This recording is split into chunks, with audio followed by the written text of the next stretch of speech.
I have no idea what Welcome to the show. Right? What happened? It just, yeah. Go muted Well, himself. there you go. Welcome to Coast to Coast. Go muted himself somehow. At least, no. On my side, it was trying to play, and then it just said didn't No, play. it played the whole thing. Yeah. Oh, really? Yeah, I got the whole thing here, and then you were like, "I'm like, oh, okay." Is And we he saw not you- noticed? So weird. Oh, like, well, is he that's stroking out or? Yeah, right. No, that's funny because on my side, it just went to a black screen. Well, Welcome to StreamYard. Well, I guess at least the intro played. Thanks for playing along. It's been a good show. We'll see y'all next week. Like,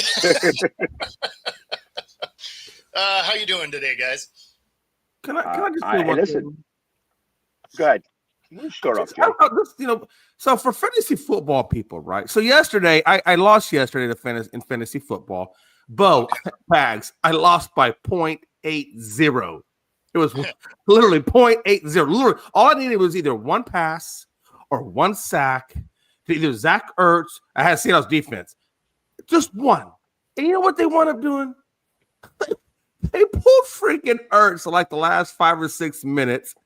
And then Washington just decided to run the ball and drain the clock. And I'm like, really?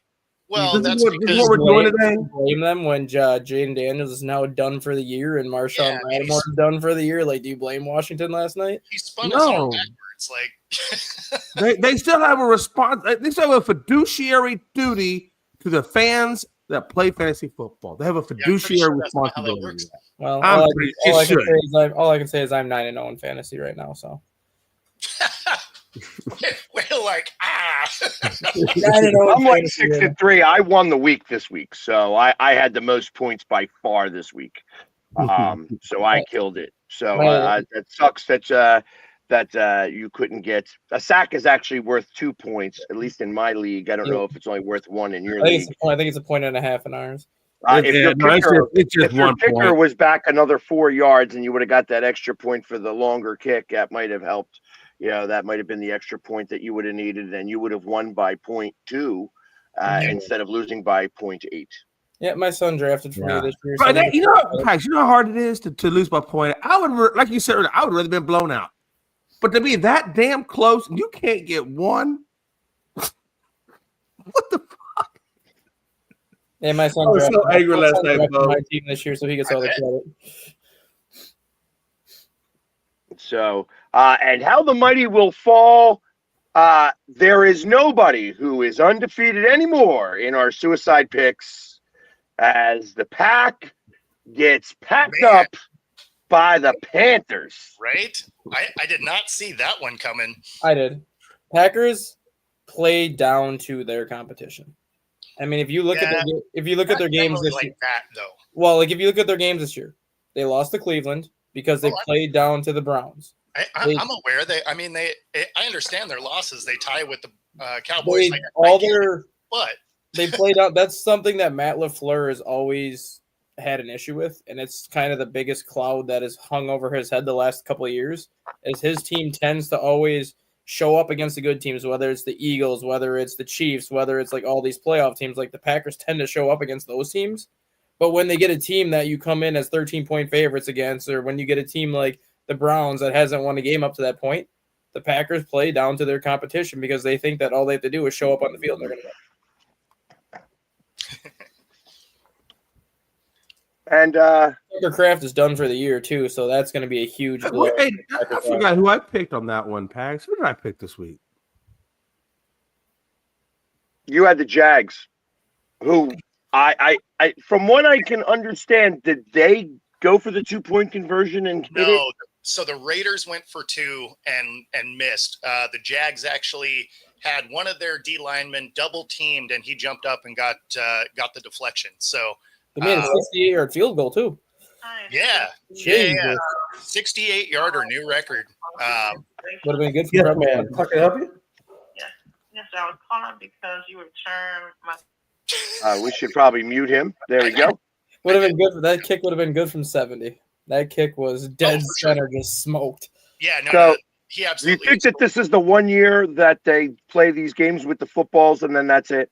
No, because I think it's brought more excitement to the game, and I think it's going to change the way teams play the game late in the game. Like if you need a field goal to win, it's going to change that target line. So instead of getting to like the opponent's 35 or the opponent's 40 to kick a 50-yard field goal, now that target line might move back closer to midfield where you're trotting somebody out there for a 65-yard field goal to make it interesting, where if you miss and there's a couple seconds left, then that other team can chuck. Yeah, but here's what I'm more concerned about. Now, like, so they kicked a 68-yard field goal. So it's only a matter of time. So 70 yards, that means you're kicking it from your own 40. Yep. Yeah. At what point is it like, hey, listen, we're just going to take the ball where they kick off at, and we're going to go for a 75-yard field goal? I think the Cowboys game- kicker is going to do it. I think the Cowboys kicker this year, depending on the situation, if it's a 75-yard field, they're going to let him try it. Because that guy, when he kicks 60-yard field goals, he makes it midway up the net when he hits it. Yeah, no. Like, there's a couple of guys that can absolutely make that. I mean, the thing is, you're not going to win games if that's what you were doing. If you were just like, whatever, let's kick. Because, I mean, the other team's going to try and score 7. Like the end of the half. But it changes the way exactly like how you're right, how you finish a game. So now you just eked it all out, and now they got at the ball at the 25-yard line or the 35-yard line because they're getting a touchback, and they're going to try a field goal. Yep. I'm not mad at it. Like, hey. Yeah, I don't like that. I think it might get to the point, too, where you might see certain field goals be worth more than 3 points. Like, if you're going to come out here and kick 60, 70-yard field goals, why not make that a 4-point kick or a 5-point kick? You want to really trust me, I know he got it from you, Frankie, so you ain't got to really worry about it. If you really want to go and kick 65, 70-yard field goals, I'm not going to be surprised if the NFL is like, you want to kick a 65, 70-yard field goal, we'll make that a 4 or 5-point kick, and that really changes the way team strategize. I don't see him doing that. I don't see him increasing the value of the kick, but and you're right. Anything over 50 isn't as impressive as it once was. But I mean, these balls remind me of the juiced balls for baseball, right? Where they're just popping. And the thing is no, I think they do keep them because it makes the kicking game a little more dynamic since they keep pulling shit away from them. Right. You know what I mean? So I think they keep it, but because if you miss, like, that's a huge advantage to the other team. Exactly. Because now you're on the other side of the ball or other side of the field already. And like with that 68-yard field goal attempt yesterday, normally we'll just say for example, like the game is tied at the end of the game, like a minute left. Normally you're going to be passing that ball to try to get 25, 30, 35 yards to put yourself in a position to kick that field goal. Now with a 68-yard kick, it's like, oh, we have 50 seconds left, 1 timeout. We don't have to pass it. We can just run the ball and try to get the 10 yards we need to get. And just keep the ball in the middle of the field just to set us up and then take that timeout when we need to take it. Now, I mean, it's still not a high percentage kick. So, I mean, and funny enough, these extra juiced balls that they seem to be making them miss from closer. Mm-hmm. It's almost like they're getting a little too much pop off the ball when they're in close range. And the ball's not like fading or drifting in as much as it once did. Yeah. So, yeah, no, I think they're here to stay. Hey. So, we'll see. We'll see how that all plays out. I think that they're going to have to make some type of adjustment. I know that they have the balls like all season long. That may not be the same. Like they may give them the ball like the week of. Yeah. Something like that. I think that's because obviously, like, let's be for real. I mean, like, I don't want like a great game to now be won because a kicker kicked a field goal 80 yards. See, this is going to be interesting to see how this is done in the playoffs too, because how many playoffs are decided by long kicks? But when we talk long kicks in the playoffs, depending on where depending on where you play the game, like Lambeau Field, for example, if it's like negative 10 degrees outside, kickers have a hard time making that ball from 45, 50 yards out. So now if you got these kickers kicking it like 60 yards out, how is that going to change the way a team plays going on like a frozen game on the road? Do they still try to attempt a 60-yard kick, or are they going to still try to go for the 50? Cold air is still going to affect it. Well, yeah, the cold air would affect it, but I mean, ultimately, they're keeping those balls in a heated compartment. Yeah, heated compartment by the med tent. So it's like that's the other thing. It's like I don't suspect that.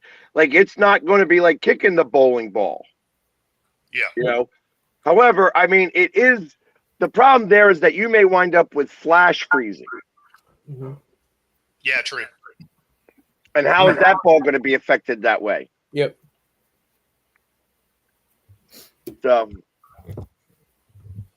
So Pegs, what do you think your 2 moves this weekend? Well, I don't think we're done yet. I don't either. I think that there's still something else about to pop off.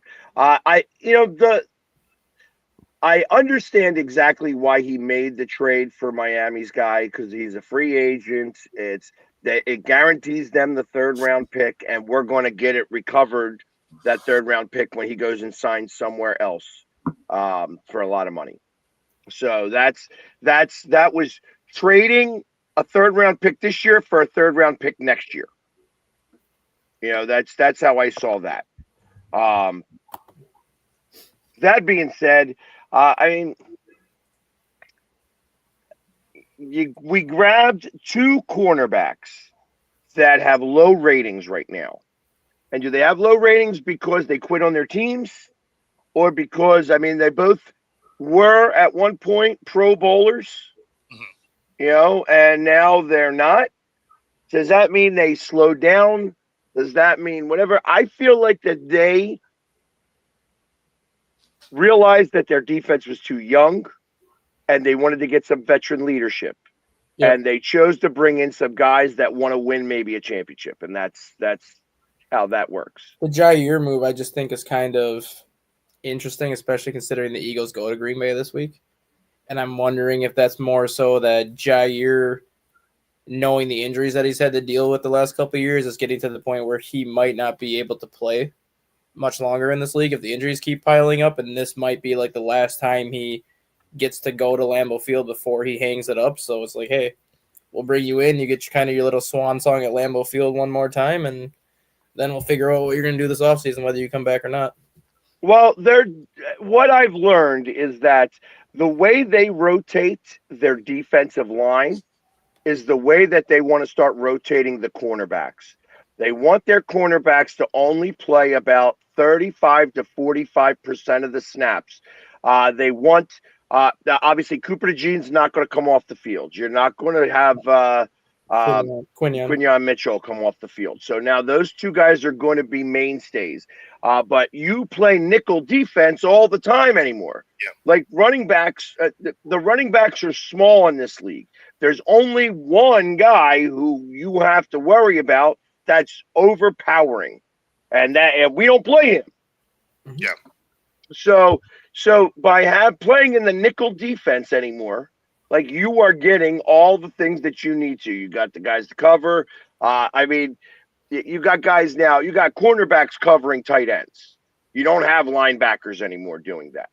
So now you're keeping linebackers going after the stopping the run and going after the quarterback. That's how this defense works. And that's, right now, I mean, when I think about this in the grand scheme of things, the next team that we would have to play that would become any bit of a challenge for us on offense, is maybe like Detroit, but Detroit was, humbled this weekend. I mean, even like with Rob's comment before, asking if JJ sold his soul because it was an impressive win, McCarthy didn't play that well. He still only had 143 yards passing. Yeah, he didn't. Yes, Minnesota got the win. Yes, McCarthy had 3 total touchdowns, with one of them coming on the ground. But he's now made 3 starts in the NFL. He's won 2 of those 3 games, and he's thrown for 141, 143, and 143 with a completion percentage around 52%. But they're running the ball so much better. They're running the ball a lot more. In the NFL, though, you're not going to win long-term if you're throwing for 143 yards. Because eventually your team is going to be able to stop that running game, and if you can't throw for more than I mean, that depends on if you can keep Who's the team is? Yeah. Yeah. 'Cause you Well, absolutely like can't. Jalen Hurts, at least Jalen Hurts though, like has shown that if he needs to throw the ball, he can throw the ball and beat you with his arm. McCarthy has yet to show anybody that he So, can throw the ball and beat you. Think about his college career though. He only had to ever make a couple of throws a game. Yeah. It was a running team also. Like they built the Yeah. team for him to do exactly how he won a national championship. Yeah. So Yeah, that was all about Blake Corum back in that time. But he still like, averaged if in he college. comes out, if he comes out and is throwing picks and stuff, sure. But if you have a good defense, a dynamic running game, and you can make a few plays a game, that's every like game manager you've ever seen. Yeah, in college, at least he still averaged like 195 yards passing, which isn't great. But like I want him to be closer to that. 50 more yards. But he against might Ravens. he might be trying to make him into somebody he's not. He may be just be a Daniel Jones type, where he's more, just a game manager than that long ball type guy, like maybe like a Russell Wilson. I was at least going to go Trent Dilfer, right? I was Because then saying he at least Daniel won a Jones ring. is averaging like 230 yards passing. Daniel Jones is averaging 230 yards passing. Daniel Jones can stretch the field. I'm not asking McCarthy to stretch the field, but Also, to answer another one of Rob's questions here, so the Seahawks might make some moves. Obviously, it's rare for them to do it, but with Ernest Jones' injury during the game and what looks like we'll probably miss some time, it wouldn't surprise me if they kick some tires on some guys to help fill that role. according to Jay Glazer this morning, the Seahawks, the Eagles, the Bears, and 49ers are expected to be the four most aggressive teams at the deadline.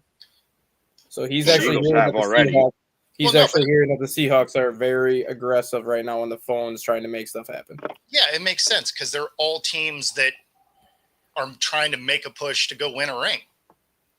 I mean, the Seahawks are listed as the number one team right now, correct? They are the number one team in the conference? Or is it the Eagles? I know that we're tied in terms of record, but what your two losses were against? I mean, we had a divisional loss and we had an out-of-conference loss. So it's really... Yeah, we had a division, and then no, our second loss was in conference though. Okay, so that means the Eagles are the number one seed with Seattle being number two. Yeah. I mean, can they build a field fast enough in Washington? Wow, like they had this problem a little bit last year, towards the end, but this is everybody's just getting hurt. That field has been one of the worst fields in the league for 20 years. Been more than that. It's been since Joe Theismann went down. I mean, yeah, but I mean, really over like the last 20 has been crazy. Now this AP blows out his knee on that field, and Smith blows out his knee on that field. Well, and I mean, what ended RG3s was against the Seahawks, so we, I got a real good look at that one. But now Jaden Daniels' arm, that could have happened anywhere. Yeah. I was going to ask you, how long? What is the recovery time on a dislocated elbow? 3 months. Is it 3 months? Yeah, he's done. He's done for the year. And he's going in for more testing to make sure there's not more damage. So like a torn UCL, like a Tommy John type of thing. If that's the case, then he's probably out 10 to 12 months. Exactly. Man, that's crazy. So yeah, I mean, I would say that it would probably be less than the 10 to 12. It'd be about 7, like Brock Purdy, because Brock Purdy tore his UCL back when the Niners lost to the Eagles in the NFC Championship game. He tore his UCL and was out like 7-8 months. Right, because they bounce at that young age. So it's like I'm saying that funny, but it's not. And it's not like baseball. You're not throwing 100 and some pitches a game twice a week. You're out there throwing a football 35 times once a week. Or else whatever you do in practice, but you're not going 100% in practice. If you're coming back from like a torn UCL, you're just going out there and playing light toss just to get your arm loose. Yeah, but on top of that, I mean, now you think about that, you had a dislocated ankle from Scadaboo, and now they're saying he's going to be back. Yeah, because he's a psycho. Right. He's ready off the crutches. But again, do you think that Scadaboo could be his worst enemy, though, trying to come back because he is so passionate and want to make it even worse or doing more damage? Normally, I would say yes, but for a guy like Scadabo, he knows his pain tolerance. He knows his body, and if he feels he's good enough to come back, he'll play. Like he's ready. It's not about the pain tolerance. A lot of people have great pain tolerance, but and still destroy their body even worse. Yeah. You He's know, like what I'm a- That's actually the problem is you'll ignore some of the pain. Yeah.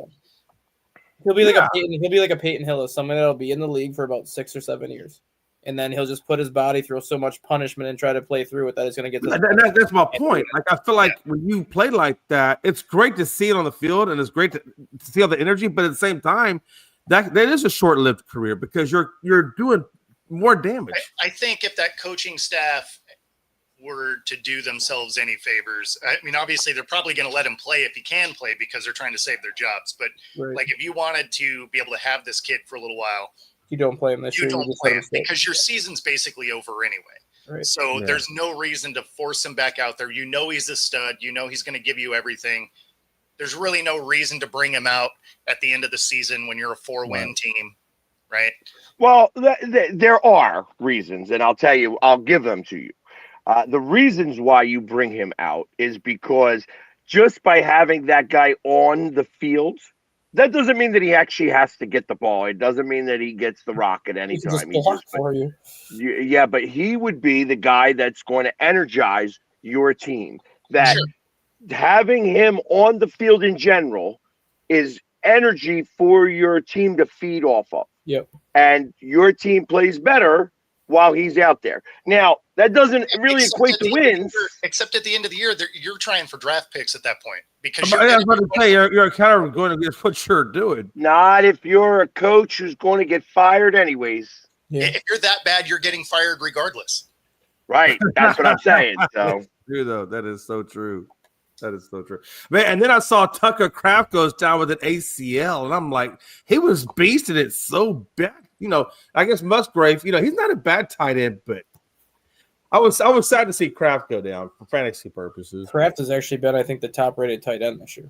Like, Kraft has had an incredible year. Him and Tyler Warren, I believe, are the two top-rated tight ends this year. Like, the way Tucker Kraft plays is the way that George Kittle used to play before the injury started to catch up to him. And now you look at this.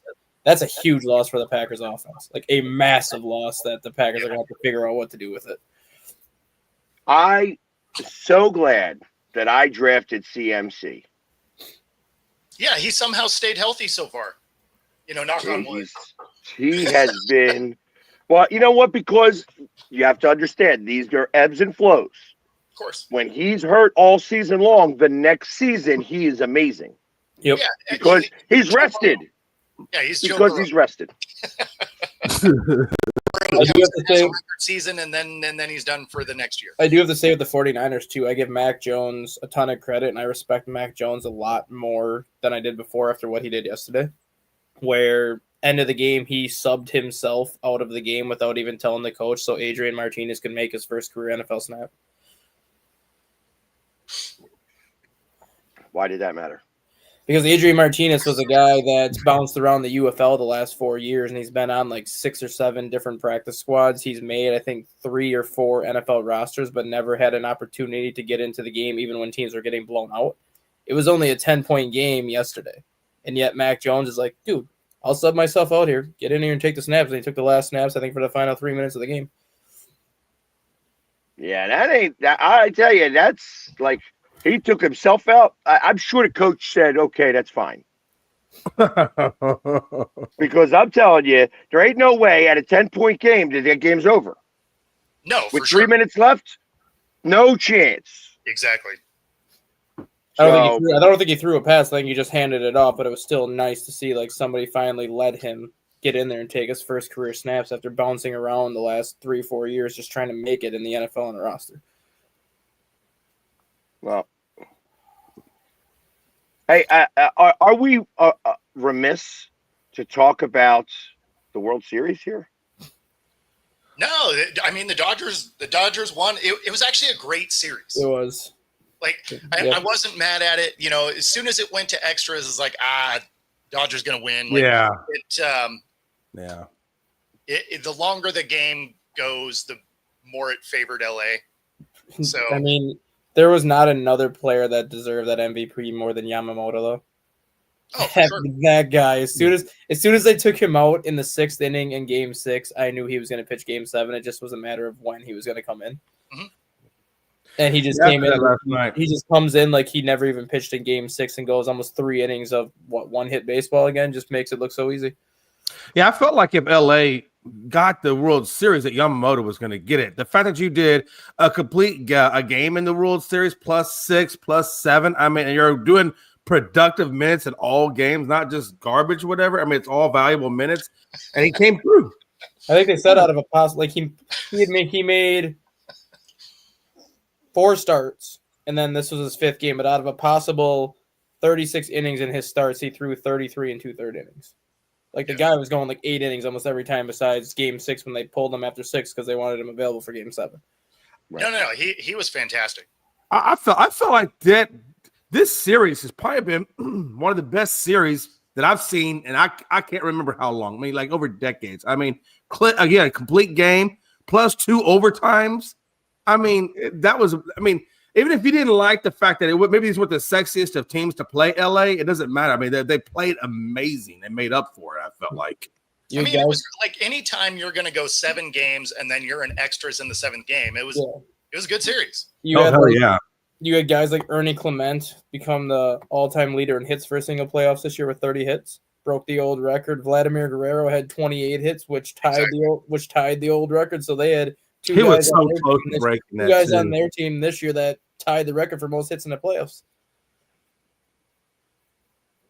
Well, I think it was actually the previous record was 29. So Vlad was just behind it. I think Vlad had the AL record at 28. Rosa Reina has it at 29. And then Ernie Clement had the 30 and almost had 31 because he's the one that hit that long ball off Yamamoto in the 9th where on Pages catches that over the top of the left fielder off the wall to send the game to extras. Yeah, trucks him. Yeah. Just lays him out. So, speaking of that, had that guy dove slide instead of feet first slide, I think he'd have beat that tag. Yeah. You know what I didn't realize is Will Smith has been on 6 consecutive. It's not the same Will Smith. Is it not the same one? The first 3, Will Smith was the relief pitcher who was a lefty. The last 3 was the catcher. Oh, funny. There's been a guy named Will Smith. A guy named Will Smith has won the last 6 World Series, but it's 2 different Will Smiths. One of them was a relief pitcher, and then the last one is the catcher. What a fucking Eminem song with the world, Will Smith. Please stand up. Please stand up. But yeah, no, that was the thing that got me. I was like, oh man, he should have been diving for the plate, not sliding feet first. Just because, or run through. Mm-hmm. Yeah, it's. When you see the guy stumble at second base. Did you? Let me ask you this, because I was talking to my friends the other day. Now I know it's the rule, but I think that rule needs to be rewritten or something because that ball. Yes, technically by definition is wedged, but I'm looking at it. I'm like, dude, I can pick that damn ball up. There's nothing gonna keep me picking that damn ball up. It has to do with the added time, so it makes it so that you're not getting that play right. It's not that you can't dig it out. Like, of course you can, but anytime it gets wedged under, or like back in the day, how the thing came about was because it could actually pop through the fence, right? Because it was a fence. Or at Wrigley Field, the ball lands in the ivy and then it just stays there and you have no idea where it is. Yeah. Well, so I get that because you don't know where it is. I get that. Or if it's lodged to a point where, it's going to but it's supposed to bounce. It's supposed to bounce. So if it gets caught underneath, it's supposed to, because it was the worst case scenario for Toronto because had it bounced and it bounced away, he would have still had to run after it and such like that. So it just it's a rule. It's the moment that it happens. That's that. It's a ground rule double. Fine. You know what I mean? I get it. Hey, listen. It was like everybody. The moment that play happened at the plate, everybody at the bar is like, "Oh yeah, he's safe. He's safe." He's like, "No, he is out. He looks out. He is out." I don't want the Dodgers to win either, but they got the call right. Yeah, you know what I mean? It's just like. And the thing with that wall play, Jay, like even if you can see the ball, If he reaches for that ball and tries to pull it and that thing is wedged, then it becomes a live ball. That's why they made that rule, because even I get all that. That's why I said I know what the rules. I understand all of that. I'm just saying I wish they. I get it. I just it's like he's just right there. It basically it helps the fielder out, because as soon as you reach for that ball, that's a live ball, and the guy can keep running. Oh no, he did the right thing. I mean, I thought it was kind of funny with it. He made a high IQ play. That's not high IQ. If you know the rules, you just know the rule. No, I leave mean, it alone. In the moment, high pressure game, like that is, it's kind of like everybody knows in the closing seconds not to run out of bounds if you're running back and you're trying to close out the game. How many times do you still see a guy do it? All the time. So that's why they say it's a high IQ moment, because you're doing it in the heat of the moment and you're still making the correct play. So ask Ryan Kirkring about making a high IQ play. He's going to live with that the rest of his life. Yeah. And think about that. And you go to think about that in a grander scale. Who knows what would have really occurred? But the Phillies could have been the team winning that championship had that play been made properly. Right. Yeah. It's like, so, hey, listen, Donna, life is life. You know what I mean? I honestly think the Phillies were the second best team in all the postseason field. And it's just the fact that they ended up getting the Dodgers in that divisional round as opposed to getting them later. Yeah, and that's what's going to, that's going to change it. And it might even change as early as next year, where the series 7-7-7. And as I think that they are looking to make it a Mr. November. And they named it when Derek Jeter, they had Mr. October, and then Derek Jeter became Mr. November. Yep. They want a new Mr. November. And I will say this, I guarantee if the Phillies played that first series as opposed to having that first round bye, the Phillies beat the Dodgers. It's that first round bye that always seems to get the Phillies every single year. They just seem to come out flat when they have that first round bye, as opposed to like when they have to play the wild card round. They play much you better. need to suck a little more during the regular season. That's the. I don't necessarily agree with that whole premise of the first round bye, because the Dodgers had a first round bye last year. Houston had a first round bye when they beat us. You know what I mean? It's like, you do get teams that get hot in the wild card, but ultimately, those teams, like even the Phillies, when they got in the wild card, they got hot at the right time, and then it was like, okay, we all of a sudden we win through St. Louis, who typically has our number, and then we come home and you have the bat spike by Rhys Hoskins, which was a big energy, then it's those types of moments you can't buy. No. You know what I mean? So and then you got this goofy ass song that everybody's playing all over the place. That's like the rally cry of Philadelphia during that time. It's like everything fell into place for that year, all to wind up with the loss in Game 6 in Houston. You know what I mean? Where that was the day that we lost 2 championships in one day. So both of which where we had the lead. So that being said, to go the next year, we played in the wild card series and we won that. We go play the Dodgers and we win that series. And then we go and go lose to the Diamondbacks in 7. And then the Diamondbacks get smoked by Texas. Yep. Yeah. Where had we played them, the Phillies absolutely would have smoked Texas. I don't know. I don't know. I don't know about absolutely, but the Rangers got hot at the right time also. So that's just one of those, like, sometimes it goes your way. There's been talk about Bryce getting traded even before the trade deadline. Even if it happens, I would not put any money on it going to the Mariners. Well, not only that, I don't think Bryce gets traded. I know that this is a little bit of a hot topic. He's got a no trade clause. That means he's going to be the one that gets to say if he gets traded or not. I don't think he's going to get traded.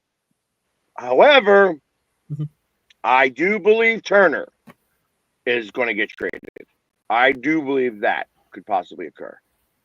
And the reason why I think that, listen, so Harper had a good year, not a great year. And, is he getting too old or whatever? I already told you what my opinion was. I think that this had to do with the kid. I think that he had his kid. I think that kid has maybe, like I said, is just colic or something. He wasn't able to sleep. His kid isn't sleeping very much. And that keeps everybody up in the house. And because of stuff like that, that actually real life stuff. I think that I think that's a real answer. It's not that he's lost it. It's not that whatever. I think that he had to deal with some real life issues, and real life issues. You are a human being. You know what I mean? So he went from great MVP to a good season. Not a bad season. I'll still take not a horrible season. I'll still take a good season from Bryce Harper. Yeah, I mean, think about just this show, right? We're not doing anything athletic. We've all showed up to this show a little tired over the course of this run, and maybe wasn't our best show ever. Didn't suck like some of them, but probably wasn't our best work. So I mean, if you got to go be superhuman out there, it's going to affect you even more. Right. So I think that this team's going to look a lot different coming up. I think that it's possible that you see Turner get traded. I feel like that you are not going to see Schwarber get re-signed. I think that's and anybody, I've been hearing a lot, we should get Pete Alonso. No, I do not want somebody who's had his prime 3 years ago. For the money that he's going to command, I don't want him. I know he's still batting 280. Send him to an AL team. What do you make of Ken Rosenthal's prediction for free agency about basically saying with the impending lockout coming in 2027 that he expects a record number of players to either take the qualifying offer that's given to him, or a lot of the big name free agents like Schwarber, Bregman, and these guys just to sign a 1-year deal for as much money as possible and then kind of wait out to see what happens. I expect to see a lot of 1-year deals. I suspect that too. However, I think that Schwarber. So here's the problem. Here's going to be the biggest problem with this. Harper is a vocal leader in the regards of these contracts. And I think that Schwarber is going to listen to Harper and sign a big deal. I think Schwarber might be the only one that takes a big deal just because of not only the position he plays, he's strictly DH, but he is a left-handed power bat, which every team looks for. So I think he might be the only one that takes like a 4 or 5 year deal versus everybody else. I'm not going to be shocked if Bregman takes like a 1-year, $45 million deal. I'll be honest. I think he's going to wind up getting a 6-year, $230 million contract. Which, that'd be good steal for anybody to get him. Yeah, that's what I think. I think it's going to be like close to $40 million a year, and it's going to be 6 years for him. And he'd be a fool not to take that. Yeah, he would. Because realistically, the way he's going right now, I see 2, maybe a 3rd year of Schwarber being able to be Schwarber the way he is right now. Yeah. The problem is that there's going to be a lockout for 2 years. Yeah. Because the problem's going to be, how do we pay these guys? Mm-hmm. And ultimately, listen, everybody sees the writing on the wall. I don't care how many championships the Dodgers win. They are going to declare bankruptcy in 2 years' time. I can see in that. 4 or 5 years' time. No way. Because their estimated earnings just from this year was 700, which is his contract. Right. Well, that's like I said, that they have contracted. But ultimately, they have investors too. And all those investors are going to take their money and they don't care about the players. Mm-hmm. That's what's going to happen here. I just The Dodgers are going to wind up going broke because they're going to money if they're smart and they're planning ahead, which you would assume that billionaires are doing that.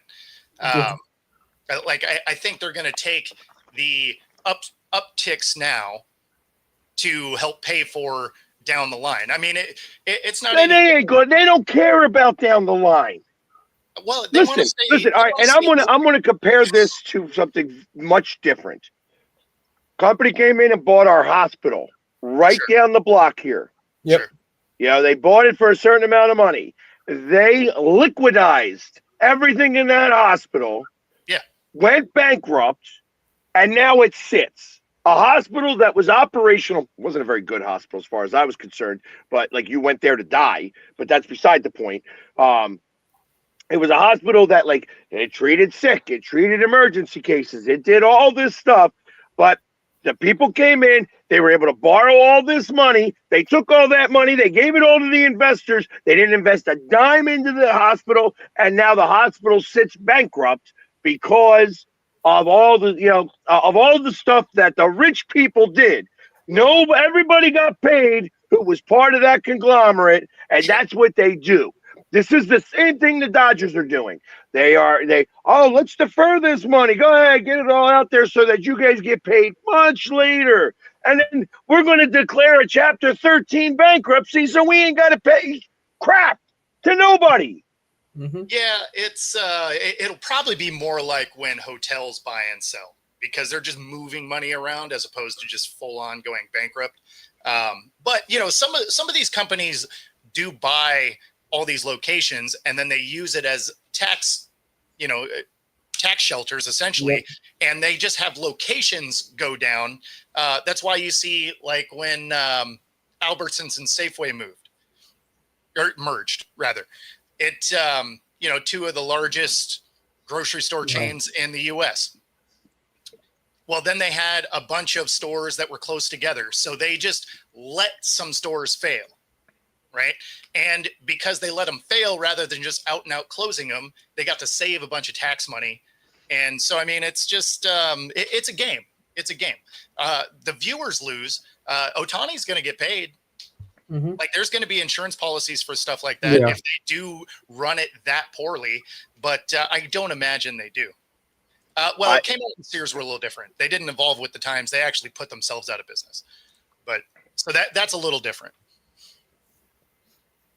But I think that I think it's going to be a very lengthy lockout. All I can say is that I've told this to a lot of my friends and people that I know from different states and stuff like that. I said, you might not like minor league baseball right now, but you guys might as well get very familiar with it the next couple of years because that's all you're going to see. After 2026 is 2 years of minor league baseball because that does not follow the same CBA as Major League Baseball. So even if Major League Baseball gets locked out, minor leagues can still operate as normal, and they will operate as normal. And you can see some of those players start to get paid even a little bit more money because there won't be any other Major League Baseball going on.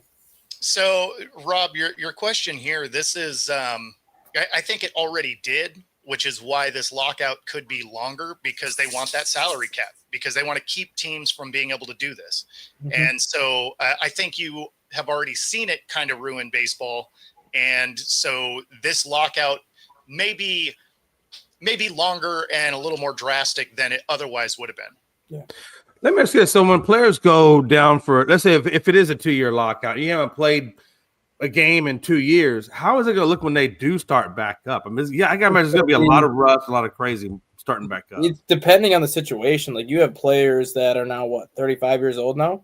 Yeah. It's a 2-year lockout. Those players might not come back. Well, they're not going to. The other thing to keep in mind is if you're signing a 1-year deal in prep for this lockout, you're not going to be under contract. So they could go play other places if they want because they won't have an MLB contract. I have a feeling it could look like a lot of, obviously not for every team because every team's in a different situation, But you could have a lot of teams looking like expansion teams where a lot of minor leaguers have to open the season when baseball starts because that's the only players they're going to have under contract. And if some of these players aren't major league ready at that point, it could be a very sloppy first 2-3 months of the season to get some of these players acclimated back to like a regular major league type pace.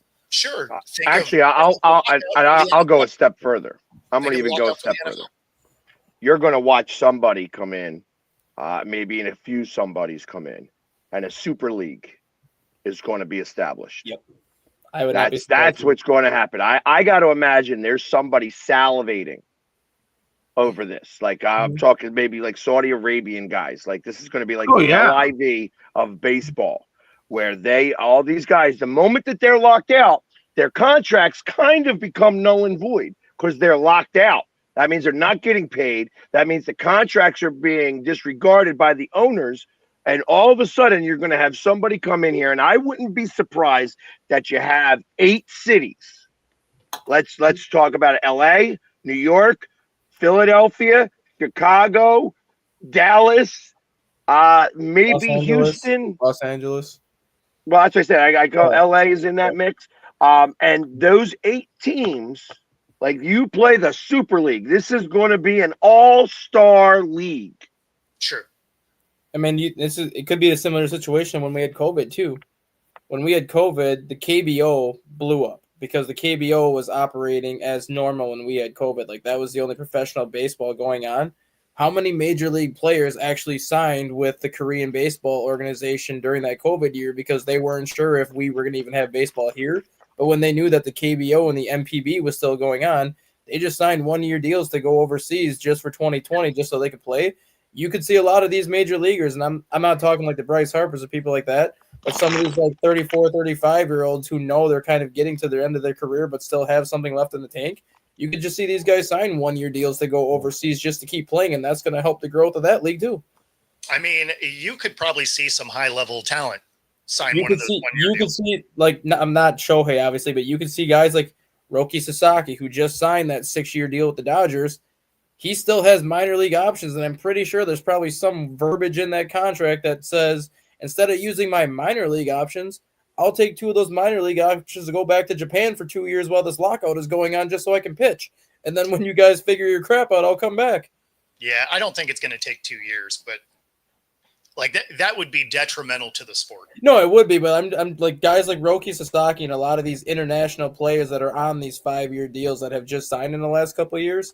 If there is a lockout, you got to think there's probably some verbiage in that contract that would give them the option to go back to Japan while the lockout is being figured out. I'd be willing to bet that that's not the case. However, what I think you're going to find out is that Japan is going to lessen the rules a little bit to be able to accept some of these players to come over there to play. And in the process of doing that, they're going to wind up hurting themselves because they're not going to be able to contribute those buyouts back. Yep, because I think right now the rule is in the KBO, each KBO team can only have 3 major leaguers on their roster at any point. And then in Japan, I think you can only have 5 major league players on your roster at any point. I think they're going to have to be like, oh, we'll take 10. We'll take 10 just because a lot of these players are going to want to play. Well, like I said, I think that you may see like it would be awesome to see like a super league. It would be. Like, all right, you got the Japanese team, and you have like a few American teams, and then maybe you have the European team. Well, here's another thought that I had now that you just kind of brought that up. We have the World Baseball Classic that's going to be taking on in 2026 this year again. Why not use 2027, the lockout year, and just play the World Baseball Classic teams and kind of treat it like that would make sense. And kind of treat it what like FIFA does during the World Cup. You have all those like international games. Chance. You don't think no chance that they will do that. No chance. Because now you got the owners. Like that's undermining the owners. Yeah. So that's the problem with the World Baseball Classic is run by Major League Baseball. So you are not going to undermine the owners. That's why it's going to take like some Saudi Arabian peoples, these guys with money that they could just throw at a problem and pay these guys ridiculous amounts. I'm sure somebody's listening to this right now saying, "Ooh, that's." Well, I've been saying already that I felt like Saudi Arabia was, once they got into golf the way they did, that they're not gonna just stop with golf. They're gonna branch out to the other sports. Yeah, it's like it's a matter of They time. got the money for it. I mean, they already give out the richest soccer contracts in soccer history in Saudi Arabia when you go play in that Saudi Arabian league. So I mean, they're already funding all the money. I mean, if you were to do that and you were to start like a world league, and China's taking over the farming, I mean, the country, we're getting bought out left and right by other countries on all of the things that we do here. Let's not turn this political. Yeah, I was going to say it's not political. It's not political. I'm just saying it is political. That becomes a political statement. So that I is just political. To answer Donna's question right there too. But it's I mean, you see politics in baseball and yeah, but we're trying to keep it on baseball. Like that's what I'm saying. It's like it's one thing that you're talking about. It's another thing what MLB is doing, and they're trying to save the sport a little bit. And I understand why they're doing it, and I understand why the players don't want to give up. The players would rather be more like basketball, where the inmates run the asylum, in comparison to football, where it's owner owned. You know what I mean? And that's part of the issue. To answer Donna's question right there too about if there's a lockout, there'll be no World Baseball Classic in 2027. The World Baseball Classic is every 3 years. So regardless if there's a lockout, the World Baseball Classic is in 2026. It won't come back till 2029, 2030. So even if there's a lockout, there wouldn't be a World Baseball Classic anyways. But I do think that if you were to plan it the right way and do this with an unlimited money, and again, that's the key here.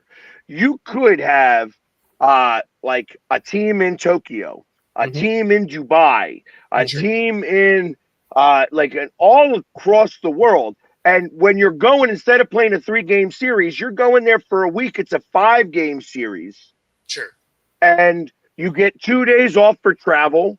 And then you go and you're at another spot. You get another spot. Sometimes it's a quick travel, so you don't have to do. Sometimes you're going across the friggin' world. Yeah, like if you're Mexico traveling to, for example, we'll just say Mexico to Colombia. You're not going to need 2 days for travel. That you got one flight to Colombia. It's like a 4-hour flight. You're there, you play your series, and then you leave. I don't see Colombia being one of those countries. No, it was just like an example in terms of like teams that are close. Like instead of flying from like Mexico over to like Europe or something, you could go Mexico to like South America. You wouldn't need the full 2 days for travel because it's a closer flight. But scheduling wise, so you're on the same schedule as everybody else, you would probably still have that. Yeah. But you should have one in like Tokyo. You should have one in Korea. Yep. You could have one in Australia, although I'm not sure how many Australians even play baseball. They have a 14-team league in Australia, but the problem with Australia is their fields are so much shorter. Like a lot of their fields, it's 280 down the lines and 370 to dead center. So I mean, their fields are so let's go. Yeah, like their fields in Australia are so short. So like, yes, you could easily have a team in Australia, but the field dimensions would be, I think, a disadvantage for the players that play there because they're used to such. You could foul tip home runs on that. I mean, that's why when you watch Australia play in the World Baseball Classic when they're in there, there's not too many players on Australia that they probably play a lot of small ball. Like you have all your Australian-born players, but most of the players on that Australian World Baseball Classic team are major league players that are used to playing on the fields. I think last year they only had 3 or 4 players on their roster that were from the Australian Baseball League, and they were all pitchers. Everybody hitting-wise came from the major leagues because they're used to hitting it on the deeper dimensions. So Rob, go ahead. I was going to say, so Rob, everybody thought the same thing about the LIV, but you know what? Real golfers watch the LIV. And it's got better viewer ratings than the PGA right now. Yeah, no, people started watching. Took a little while. It took some time for people to start watching, but then they started watching. Speaking of impending lockouts, WNBA, their CBA came due on the 31st, and 2 days prior, they extended 30 days. Don't think it's going to matter that much. I don't either. But negotiations are supposed to resume this week, but we'll see, because they sure seem like they're about as far apart from each other as they can get.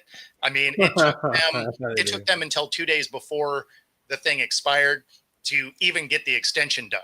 Right. So, yeah, it sure doesn't look like the W is headed for anything good in the short term here. And they are starting the WMLB. Yep. There was I actually knew a girl who I was trying to talk into going to try out. Yeah. She would have been she probably would have made the team and been on one of the teams and probably been their cleanup hitter. You know, because I can imagine that would go back to old school baseball in terms of the way that they do those and things like that. But I would it's a shame she didn't go down there. I think she would have definitely made it. But that they are planning for some baseball to still kind of happen. Yeah, so like the Women's Professional Baseball League has 4 teams: New York, Boston, LA, and San Francisco. This year, they plan to expand to 6 teams in 2027, and then get it up to 10 teams by 2029. And that's, I think, the most they're going to get to is 10. He wasn't serious, Donna. We've talked about it plenty of times on this show.